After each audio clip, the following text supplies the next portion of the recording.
What's good, YouTube? We're gonna hit you with some news for tonight. Some pretty crazy ass developments coming up.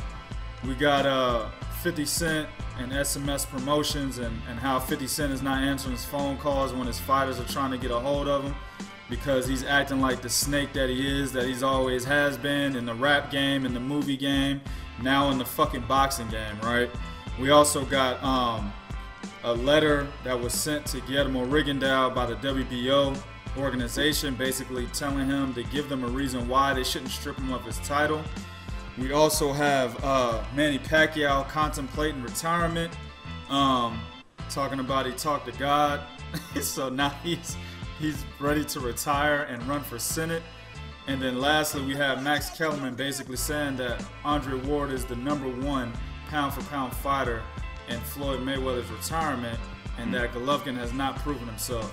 Exactly. So my man, we're gonna start with the 50 Cent shit. This should be rather quick. What you think about 50 Cent being a snake, not only in the rap game, but in the boxing game, and the shit that he's pulling on his fighters right now, B? I think it is what it is. You know, it's expected from 50 Cent. You know, a lot of people don't understand. 50 is a ruthless but genius businessman. You know, when it comes down to the dollars, I mean, he's always been money. You know, I would even question the legitimacy of him filing bankruptcy. Yep. Knowing 50, it's always something behind what he's doing, and he always has a method to his madness.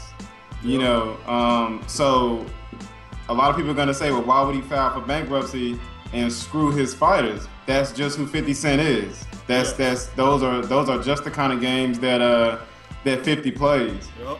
You know, he's pretty high up in the food chain, and he's one of those guys that always struck me as somebody that was sort of what he rapped about.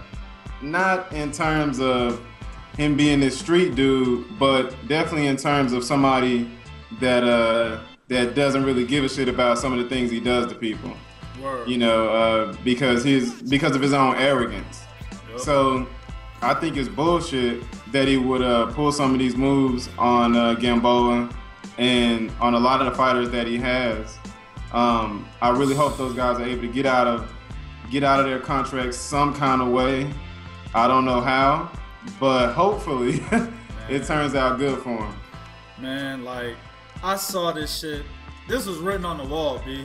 Yeah. I'm not surprised. You know what I'm saying? Because absolutely not. I know exactly who 50 Cent is. I'm a big time, you know, follower of East Coast hip hop. You know what I'm saying? I lived on the East Coast part of my life. You know what I'm saying? You from the East Coast. Yep. You know what I'm saying? We follow this shit.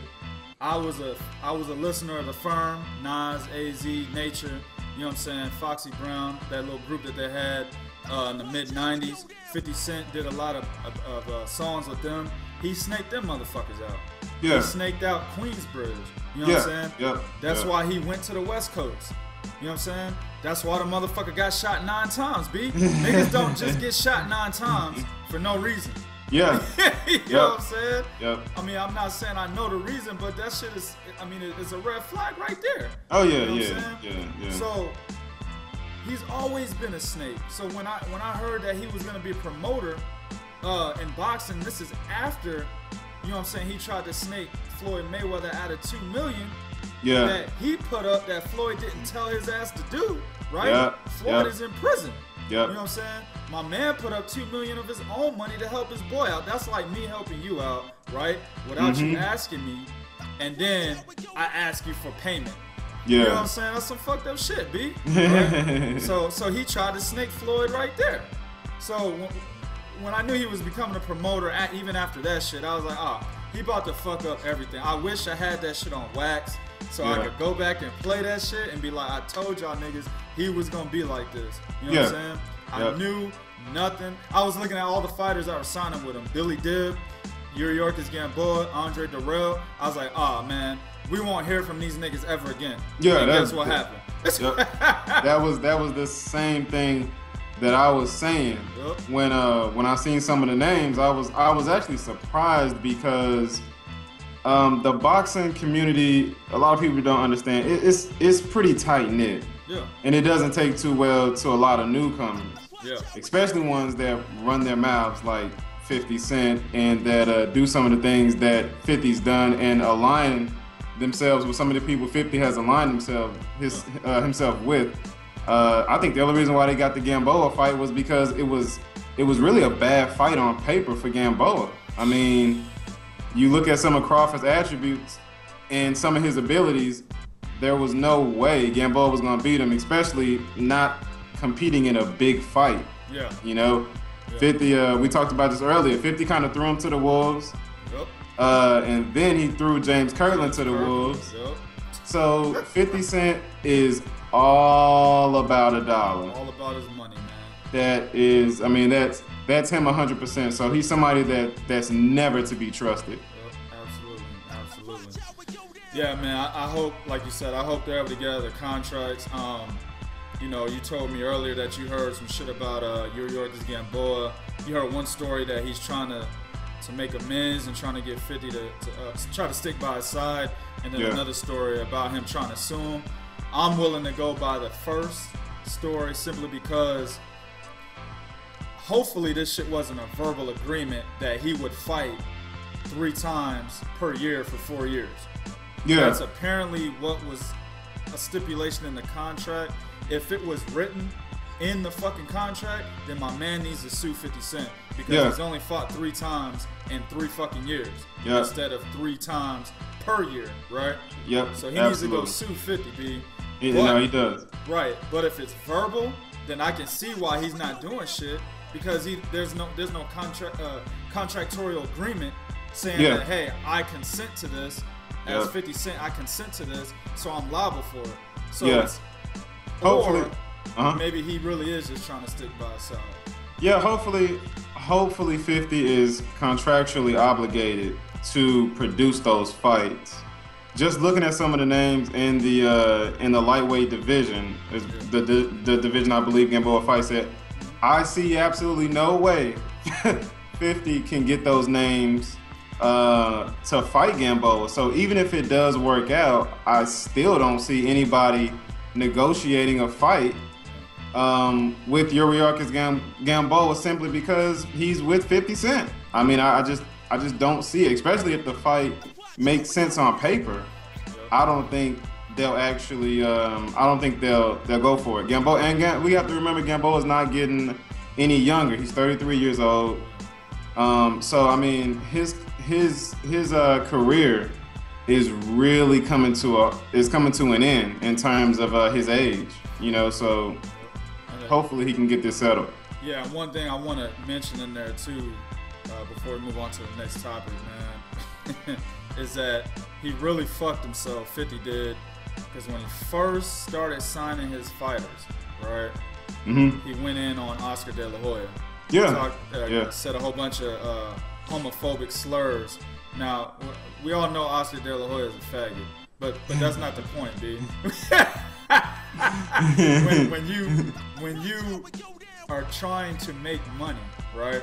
Yeah. And you have entered the business of boxing, you got to be humble until you've already stated your claim as one of the best money makers in the sport, right? Yeah. At that time, Al Haymon was not what he is today.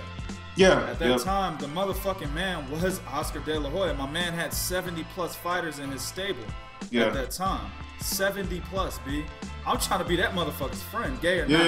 You know what I'm saying? Yeah, exactly. So I mean, whether he has a problem with gay people or not, that motherfucker needed to hide that shit at that moment. That really fucked him up, B. Big time. Big time. All right, so next topic.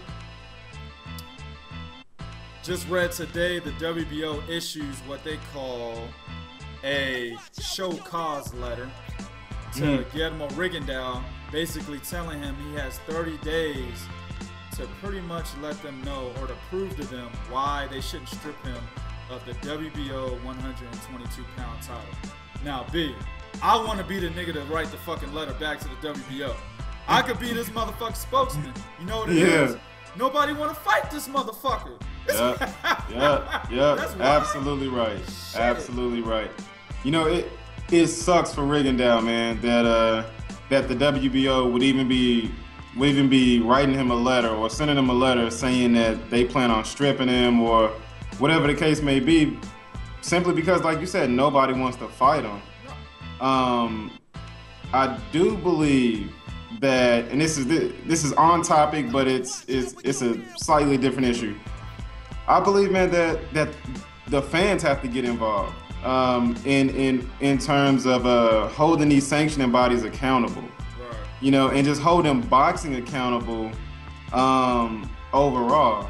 You know, a lot of the times these guys don't get certain fights because the fans don't clamor for them. You know, I mean, it especially in Rigondeaux's situation.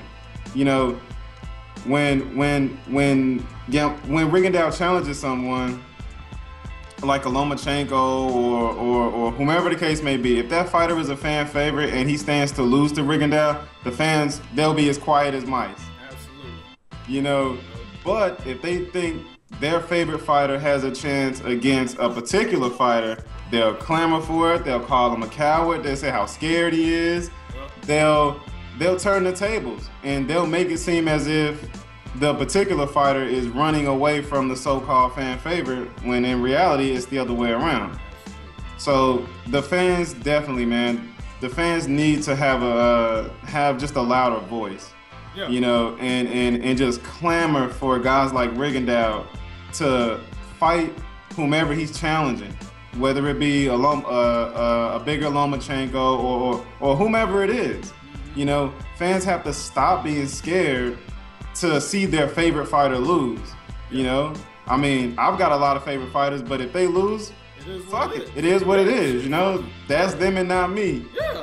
I would definitely rather see them lose fighting an A+ elite fighter than them look bad on a bad night against somebody that doesn't deserve to beat them. Absolutely. You know, so it's, like I said, slightly a different topic, same issue, just slightly a different point. But yeah. I know you want to go in on this. Man, I'm so pissed off, man. I'm telling you, man. You can tell all the cursing I'm doing and shit. I'm pissed, man. Look, the fans, I 100% agree with you. And then I'm going to add to that. The fans not only need to clamor that these fighters fight Guillermo Rigondeaux, Demetrius Andrade, etc., right?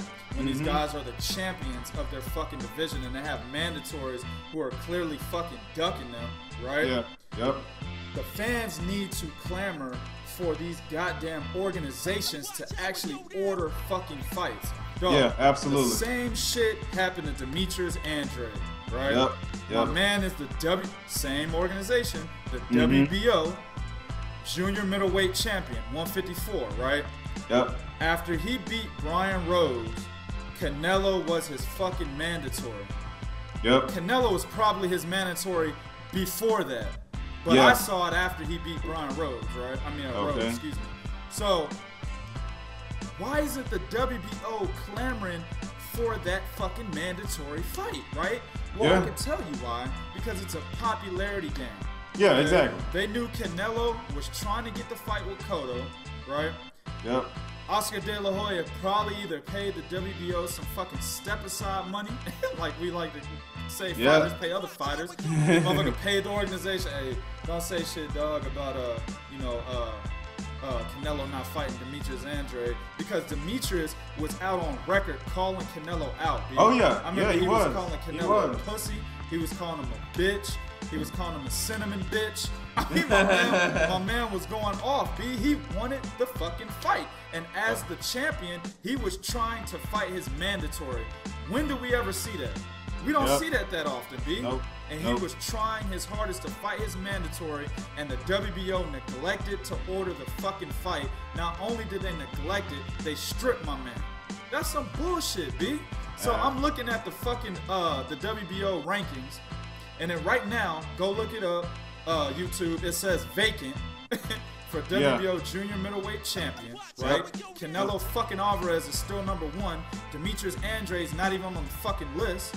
Oh, but October 17th, Demetrius Andrade comes back, right? Mm-hmm. And guess what he's fighting for, fans? He's fighting for the WBO International. That's a slap in the face, B. Horrible. So they strip him and say, hey, you can have this little bitch title. You can have our second-tier title. This Man, paperback. Yeah, dog, that's some bullshit, B. And that's exactly what they're doing with Rigo. Rigo tried to fight Lomachenko twice already. They've had 2 fucking negotiations. Lomachenko is the 126 WBO champion. They had 2 negotiations, B. The first one, Rigo was like, no rehydration clause past 135. Lomachenko said no. Second one, Rigo was like, fuck it, I'll fight you up. The first one was a catchweight at 124. Second one, Rigo was like, I'll fight you at 126, but I still want the rehydration clause. Yeah. Lomachenko's team accepted. They accepted it. But then we hear a week later, Lomachenko's fighting somebody else November 21st. Bullshit. It was like, what the fuck happened? You know what I'm saying? Rigo Yep. called out Carl Frampton. He's the IBF champion at 122. That would have been a WBO title defense. Nonito Donaire is ranked number 2 in the WBO rankings. Cesar Juarez, who's the international WBO champion, he's number 1. None of these fucking guys want to fight him. Nonito's not going to fight him again. I don't even know who Cesar Juarez is, and I'm a boxing expert. You know what I'm saying? He ain't fucking fighting Guillermo Rigondeaux. Carl Frampton ain't fighting him. He's trying to fight Scott Quigg, and Lomachenko bitched out. So why are you trying to strip my man? He's trying to get fights. I'm done, B. Yep. But you know, sometimes, man, it makes too much sense to be logical. Yeah. You know, fans often look past the facts, and they do what the WBO is doing right now, and that's they play favorites. Yeah. You know, and that's the problem with boxing. If it's not the sanctioning bodies playing favorites, it's the fans. Yeah. You know, and a lot of fighters are getting off by just simply not fighting the best competition out there. Yeah. You know, fans can say what they want to say about guys like Floyd Mayweather and you know, a host of other guys, but at the end of the day, the fan favorites are primarily the ones who we see try and get past certain fighters. Yes. And that's a big problem, man. And you know, boxing is turning into a sport to where the champion is challenging the challenger. That's terrible. And chasing them too. Yeah, exactly. The champion is chasing the challenger. I'm sorry, that's what I meant to say. But you good. Yep. And I mean, it sucks, man. It absolutely sucks. Yeah. You know, it's not good for the sport. Not at all. You know, it's just a lot of safe betting going on. You know, and these fans, man, they gotta get on this shit and really clamor for these fights. I would love to see Lomachenko and Guillermo Rigondeaux. Oh man, that's dude, you know, two of the best amateur fighters ever. Yeah, I mean, they meet in the pros. Excellent fight, man. That would be an excellent fight, but a lot of fans would get behind the fight not happening. You know, for whatever the stated reason, they'll make themselves believe that it's legit, and they'll be okay with it. Only if it ain't Rigo being the one that's denying the fight. Yeah. If Rigo's the one denying the fight, it's not okay. Oh man, but it's if not. Lomachenko does, it's perfect. It's fine. It's fine. You know. It's fucking ridiculous. Next topic, man. I got it.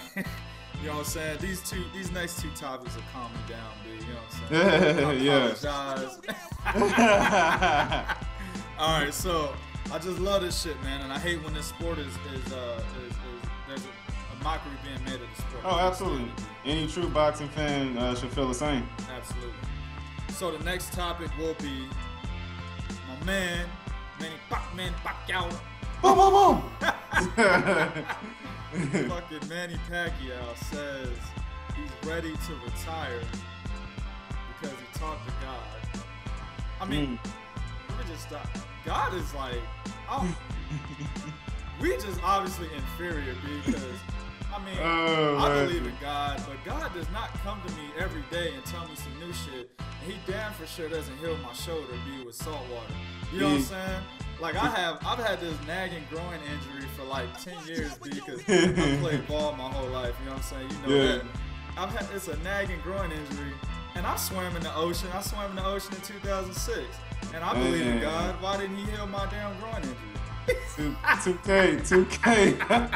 You simply put, 2K. You're not one of the chosen ones. Obviously not. You know what I'm saying? You know? No, man. Anyway, but yeah, so he said he talked to God. He think he's contemplating retirement, and he's gonna run for Senate in 2016. Rather than talk about that, I want to know. There's pretty much only gonna be one fight left for him. Who would you want that fight to be? Oh man. Oh, okay. Let me ask you this. Do you remember how much Manny Pacquiao got paid for the Floyd Mayweather fight? Was it 250 or 280 or? I know Floyd cleared. I think that was what Floyd cleared. Okay. Like 250. I think Pacquiao was like 160. Okay. Yeah, Okay. So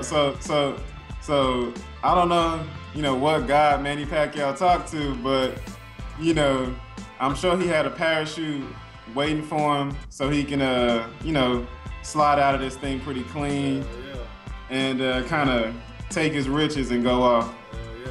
I don't like Pacquiao using this whole God claim, and I'm not a very religious person, but at the end of the day, I have respect for everybody's religion. Absolutely. And a lot of times, man, the ones who profess it the most are some of the fakest, Man. So a lot of people, I understand why they want to get behind Pacquiao, because traditionally, if you have a guy who displays everything that your faith is supposedly about and he represents it pretty well, you want to get behind that person. Yeah. But you can't let that blind you into believing a lot of bullshit.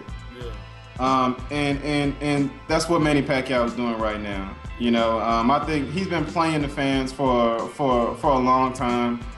But and I know I'm gonna catch a lot of slack, man. But to answer your question, if he were gonna go out, I would say go out with the bang and fight somebody who's actually gonna challenge you. Well, they're trying to give him Terrence Crawford or Amir Khan. Those are some pretty good fights. If you want to go out in emphatic fashion, you probably have a better chance against Amir Khan. Yeah, absolutely. Now, if you want to go out with a state the claim at your greatness, you're gonna try to beat Terrence Crawford. Right. And reason being is because Terrence Crawford is a hungry young lion. What better way to knock this dude off, his path, by challenging him and beating him. Yeah. So those are two very good fights. I think the Amir Khan is more of a fan-friendly type of fight. Yeah. There's a lot of history behind both guys. They obviously sparred. Khan has said some things in the past, like he, hurt Manny or dropped Manny or whatever the case may be. In which I never believe Amir Khan, anything he says. But that's a fan-friendly fight. Me personally, I would rather see him fight Terrence Crawford. I think, if you're going out, what better way to pass the torch? And that's exactly what that fight is for, too. Absolutely. Yeah. So I would love to see that fight. Amir Khan, and I've said this plenty of times, Amir Khan is in a position that a guy like Terrence Crawford isn't in. Mm-hmm. Amir Khan can literally pick who he wants to fight. He can actually go down a list of names and say, look, I want to fight this guy, and I'm sure they'll make it happen. Unfortunately, he has that leverage now, yes. Exactly. Exactly. Amir Khan's problem is he wants a one-stop shop chance at greatness. Khan doesn't want to take a risk at losing to somebody else and not getting the mega fight that he wants. Right. And to me, Khan hasn't really proved himself. You know, he's beaten Devin Alexander, which I give him all the credit in the world. You know, that was a great performance. Yeah, but he looked horrible against Chris Algieri. You know, he got hurt. He got hurt by a guy who honestly has no power at all. You know, for Khan, I would definitely like to see him fight Danny Garcia. I would love that, man. I want to see that rematch bad. In a rematch, I think he was doing fairly well against Garcia. It was just the fact that that Khan got a little too caught up into what he was doing. He was going for the knockout, and he ended up getting knocked out. So definitely, to answer your initial question, Manny Pacquiao versus Terence Crawford, that's the fight that I want to see. Yeah, I kind of disagree with you on that right there. Okay. I do want to see that fight, absolutely. I guess disagreement is a little too powerful of a word. Going a different direction. I want to see him fight Amir Khan. Okay. Simply because Terence Crawford would wax that ass. Oh yeah. For Terence Crawford's legacy, yes, excellent fight for his legacy. But as far as matchup wise and it being a good fight for Manny's last fight, no. Because Terence Crawford gonna beat the shit out of Manny Pacquiao. I want to see him fight Amir Khan just to see him go out with a good fight. You know what I'm saying? Yeah. All the bullshit that Manny Pacquiao has put us through, you know, with this whole Floyd situation, I still have been watching Manny since he was a 17-year-old professional fighter. You know what I'm saying? So I still have a light for this guy. Oh yeah, regardless of all the bullshit things that are pretty much blackening his career on the tail end of his career. But I'd rather see him fight an Amir Khan and actually have a chance to win a fight for his last professional fight. You know what I'm saying? Does he beat Khan? It's a good fight, B. I think. Yeah. I want to say yes, but Amir Khan has shown some things that I think will help him beat Manny Pacquiao while he's been working with Virgil Hunter. I think Virgil Hunter has given him a lot of advice and a lot of motivation and a lot of new training tactics, techniques to his game, things of that nature, that will ultimately give him a good shot at beating Manny Pacquiao. But then again, I can't say Amir wins because Manny Pacquiao's angles and Amir Khan's inability to fight on his back foot, that says, and then that chinny chin, you know what I'm saying? That says a lot. I can't say that he'll beat Manny Pacquiao. I'm about 55-45 Manny Pacquiao. Okay. I mean, I think they're both great fights. Like you said, at the as a last hurrah, you know, he might want to fight Amir Khan. I honestly think that's the safer fight. I think at least in that fight, like you said earlier, he at least has a chance. Against Terence Crawford, I don't see him having much of a chance. It's just Crawford's too big. He's too long. He's young. He's hungry, and he hasn't really shown a lot of flaws. And he can switch. Yeah. So that's a horrible fight for him. I would like to see it. Yeah. Because I want to see another guy get propelled into the peak of their career. But you know, hey, it's a bad fight for him. If he does take that fight, my hat goes off to him. Absolutely. Absolutely. All right, so let's go ahead and close it up with Max Kellerman's statement about Andre Ward being the true #1 pound-for-pound fighter in boxing in Floyd Mayweather's retirement. Oh, and then he added the little tidbit that Golovkin has not proven himself to be #1. What you think, dude? Oh, man. I'm almost certain if Max Kellerman could go back and not say what he said, I'm sure he would. Oh, yeah. Especially with Golovkin being HBO's star. Oh, yeah. But Max Kellerman was telling the truth.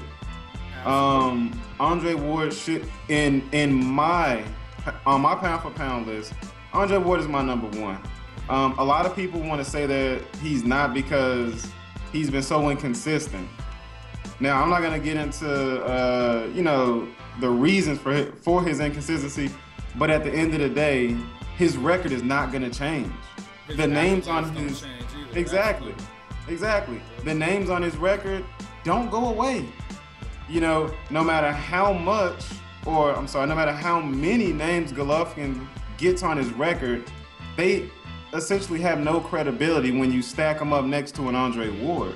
Yo, YouTube, go watch my video. Naughty Golovkin, the roast. Get all the information you fucking need. Oh yeah, exactly. So I think Kellerman was telling the truth, man. Golovkin honestly hasn't proven anything to me. I'm not very high on him. I've never been very high on him. I think he's good at what he does. I think he has a good fighting style, but that style does not work against the elite guys.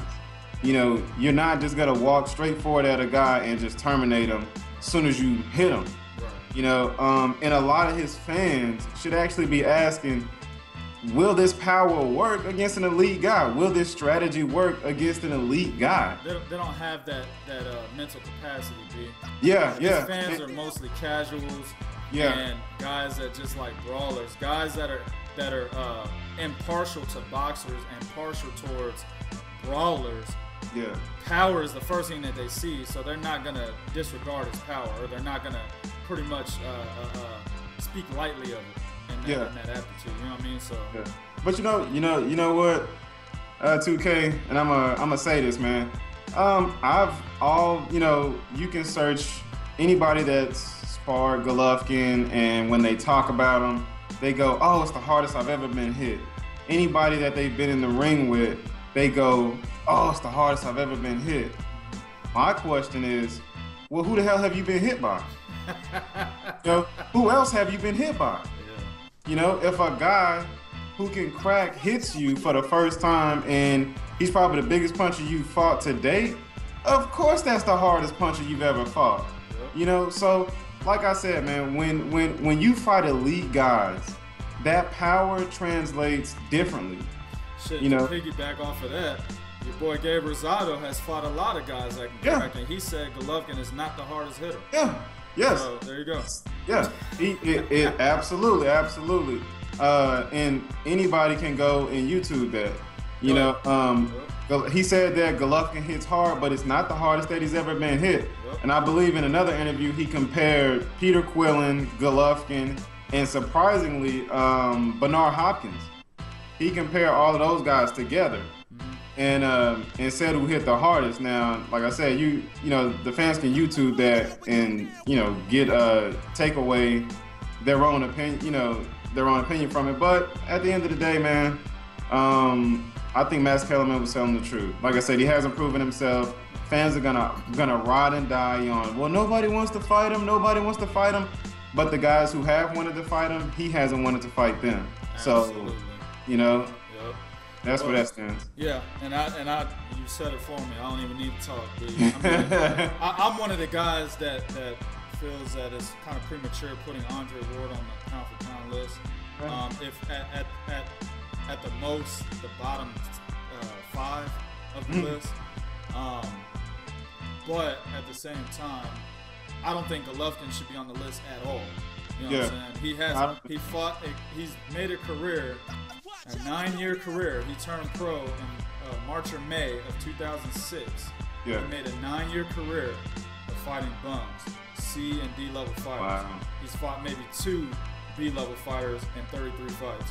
He does not belong on the pound for pound list. I don't give a fuck about people ducking him. There's motherfuckers that are not ducking him that want to fight him. Demetrius Andre wants to fight him. Arislan Delor wants to fight him. Andre Ward wants to fight him. Tim Bradley even said he wants to fight him.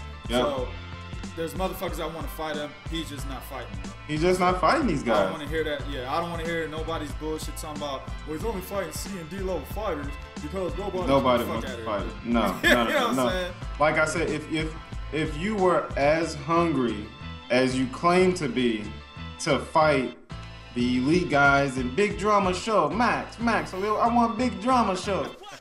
If you were that hungry to fight these guys who are going to give you Big Drama Show, you be fighting them. You know, there is no way I would be at 160 pounds and let a smaller Erislandy Lara say that he'll come up to my weight division to fight me and let him off the hook. I would want to kill that dude. He's going to 160. He's already came out and said that he's going to 160 after his next fight, B. Wow. He's going to 160. So what's going to happen there? Because a lot of motherfuckers are like, he's without Hammond. That don't mean shit. Golovkin's not with Bob Arum. He's not with Oscar De La Hoya. He's with K2 Promotions. Yeah, he can fight anybody he fucking wants to. He can fight anybody he wants to. And that's why I say, man, fans need to be more cognizant of just what's going on in boxing. You know, you look at because a lot of fans will say, well, he fought. Golovkin does great against that style. You know, Lara will get beat anyway because he beat Willie Monroe, and Willie Monroe is similar to Erislandy Lara. I've heard a lot of guys say that, and let me tell you something. Those two guys are night and day. The only thing. Exactly. The only thing that's alike about both guys is that they're both southpaws. That's about it. Willie Monroe moves nothing like an Erislandy Lara. He can't punch. And I like Monroe. You know, I applaud him for his effort against Golovkin. But at the end of the day, the fans, and that's what I talked about earlier, holding these guys accountable. You know, you'll drop down to 54 to fight a small Floyd Mayweather. But when it comes to Andre Ward, you know, you don't want to fight him. You'll give Chavez Jr. and Carl Froch, you know, you'll meet them at 168, but you want to meet Ward at 164. And the fans legitimately get behind that, even though Carl Froch was off for a year, hadn't fought anybody in a year. Contemplating. And that's my main point about Golovkin. If you go and you look at a lot of the times who he's challenging, they have to have some type of a mental weakness. You know, Carl Froch contemplating retirement. You know, you never want to fight a decent fighter when you're contemplating retirement. I mean, that just goes with the boxing game. You know, Chavez Jr., the most laziest fighter in the world. You know, who has a name, you know, and they already sparred Chavez, and they knew what he was bringing to the ring, you know. So when he's challenging guys, and it seems as if they're big name fighters, a lot of the times I go back and I look at these guys, and there's some weakness that they're trying to exploit, and it's not in the ring; it's more so outside of the ring. So it's a big problem to me, man. I think he's there's a lot of hype around him, you know. Yeah, we got a nice little episode brewing. Nice episode brewing for that. Yep. Well, I mean, I want to say kudos to Max Kellerman. We need more truth. To be told in the sport, and I'm actually very surprised that he said something like this. And him working for HBO. Under Jim Lampley, and he still says something like this. I'm very fucking surprised. I give him his props. My man needs to actually watch out for his job, dude. So I was actually just gonna butt in and say that. Yeah. I wouldn't be surprised if we heard about a 2-week suspension. Yeah. You know. 2-week suspension without pay, B. Yep. B. Yep. Yeah. All right, man. That's gonna conclude this episode. I know I'm gonna have a lot of flack on this episode. I really don't give a shit. That's what it's all about. Bring it on. Yeah, bring it on. Go on the channel, vent, drop comments, do what you do, but be real. This is real talk for real fans. One. Hey.